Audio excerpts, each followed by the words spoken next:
બોટાદ જિલ્લાના ગઢડા તાલુકાના સાંજણાવદર ગામે સર્વ જ્ઞાતિના સમૂહ લગ્ન સમારોહનું ભવ્ય આયોજન કરવામાં આવ્યું હતું। આ સમૂહ લગ્નમાં 67 નવયુગલો લગ્નના પવિત્ર બંધનમાં બંધાયા હતા। સમૂહ લગ્નનું આયોજન કાળુબાપુની પ્રેરણાથી કરવામાં આવ્યું હતું।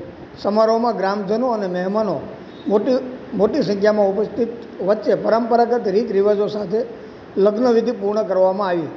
સમૂહ લગ્ન સમિતિ દ્વારા નવદંપતીઓને કરિયાવરમાં આશરે 100 જેટલી ઉપયોગી ઘરગથ્થુ વસ્તુઓ ભેટરૂપે આપવામાં આવી હતી, જેનાથી નવા જીવનની શરૂઆતમાં સહાયરૂપ થાય તેવો ઉદ્દેશ્ય વ્યક્ત કરવામાં આવ્યો હતો। આ પ્રસંગે સંતો, મહંતો તેમજ વિવિધ રાજકીય અને સામાજિક આગેવાનો હાજર રહી નવયુગલોને આશીર્વાદ પાઠવ્યા હતા।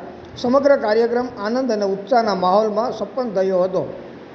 સમૂહ લગ્ન જેવા આયોજનોથી સામાજિક એકતા મજબૂત બનતી હોવા સાથે આર્થિક રીતે નબળા પરિવારોને પણ મોટી રાહત મળે છે તેવી લાગણી ઉપસ્થિતિઓ વ્યક્ત કરી હતી।